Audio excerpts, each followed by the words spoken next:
Hello and welcome back to the Love and Dating podcast. I'm your host, your dost Niyoti, and today we are diving into one of the most frustrating topics when it comes to dating, the friend zone. If you are a single guy who has ever found himself stuck in that dreaded spot, unsure of how to get out of it or even how you got in, this episode is for you. We will be talking about the dynamics of the friend zone, why it happens, and most importantly, how you can escape it.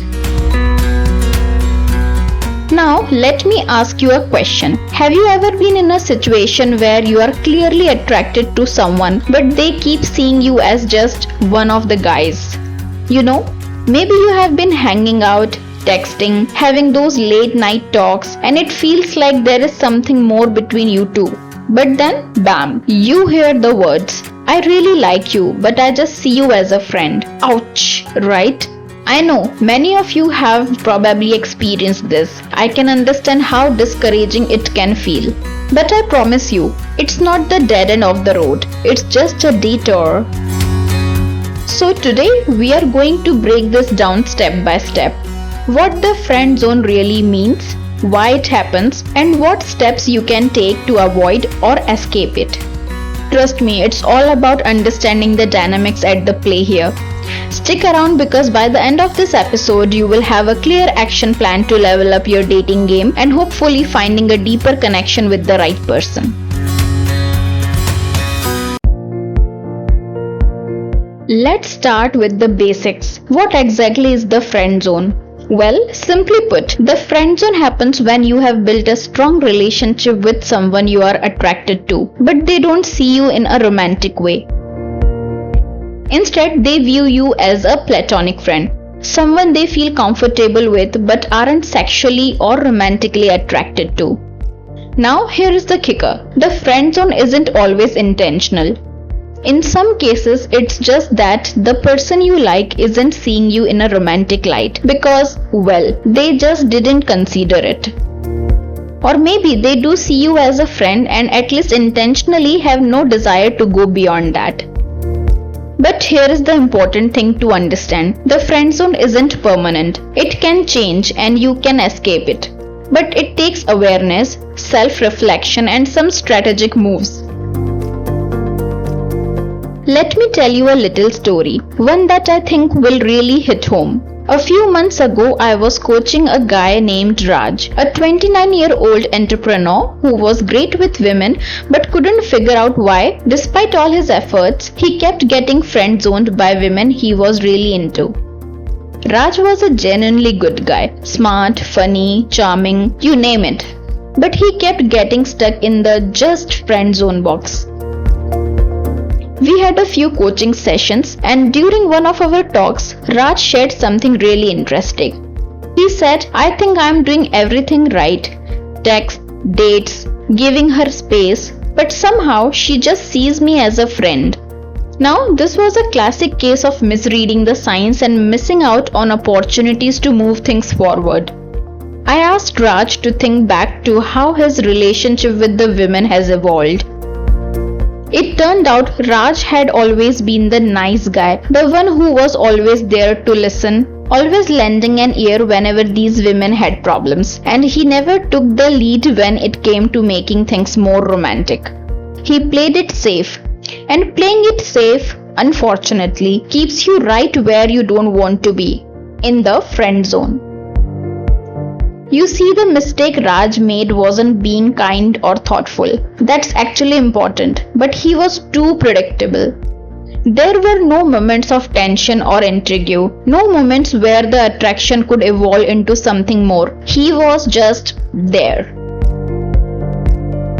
So what's the takeaway from Raj's story? Here's the thing. The friend zone happens when attraction isn't being nurtured or when it's misunderstood. It's about the balance between friendship and romantic interest. If you're always showing up as the friend but you want to be seen as more, you've got to make that shift. Let's dive deeper into why the friend zone happens. The reason you might end up there is typically one of the three things. The first is you are too predictable. You're always there, always available, and always in the friend zone. But when it comes to taking things to the next level, you are hesitant to show your interest, and without that clear signal, they don't even think of you romantically. The second is lack of attraction from the start. Sometimes there just isn't any physical or emotional chemistry, and no matter how much you like them, they won't see you in a romantic light. And that's okay. Not every connection has to turn into romance. The third mistake is misreading signals. You might think you are giving off romantic vibes, but in reality, you are not. This can happen when you are too shy or too subtle in showing your attraction. But here is the good news. You can change all of that. It's all about how you present yourself and how you navigate the dynamics of your interactions. And that's what I want to share with you today. How to break free from the friend zone.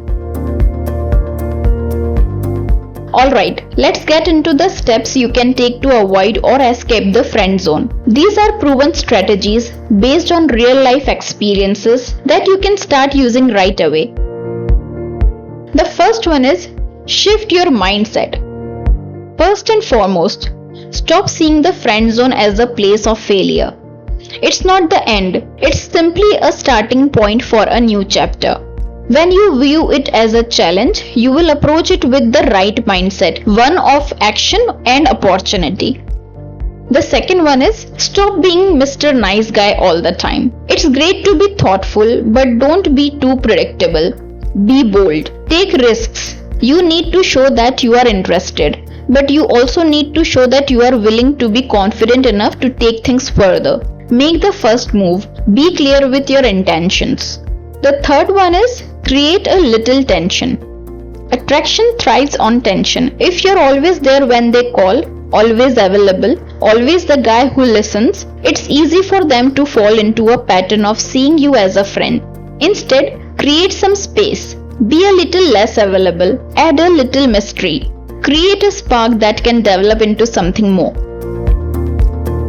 The fourth one is flirt and be playful.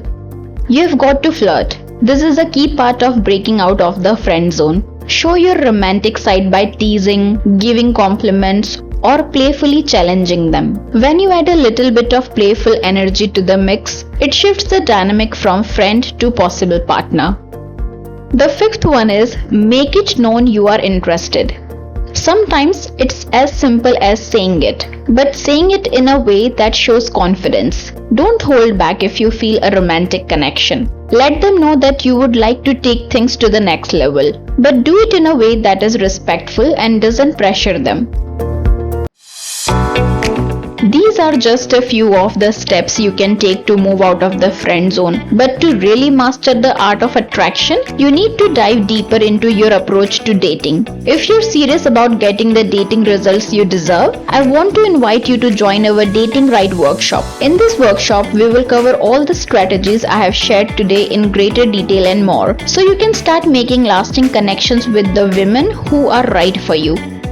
Just click the link in the episode description to sign up.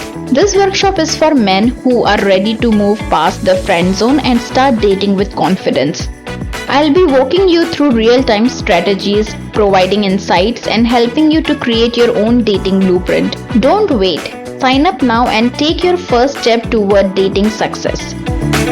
Thank you for tuning into today's episode of the Love and Dating Podcast. I hope you are feeling empowered and ready to take action. Let's make this happen. Because remember, you deserve the love. Happy dating, guys!